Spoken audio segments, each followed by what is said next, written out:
Okay, so first of all, import your clips and then go to effects, video effects, and then search for an effect called nostalgic light. So there it is, select it and add it. Now expand it to the whole composition. Now click on object and select all videos. Hit on adjust, put the filter on 100, range on 75, and the intensity between 20 and 30. I'll put it at 20. Okay, now go to effects once again and then search for an effect called edge glow. Add it and do the same, expand it to the whole composition.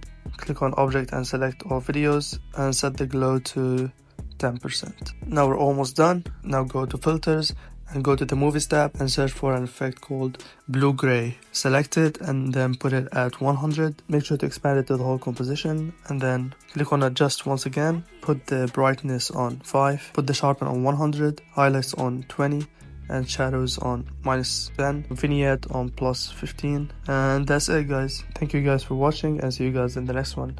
Peace.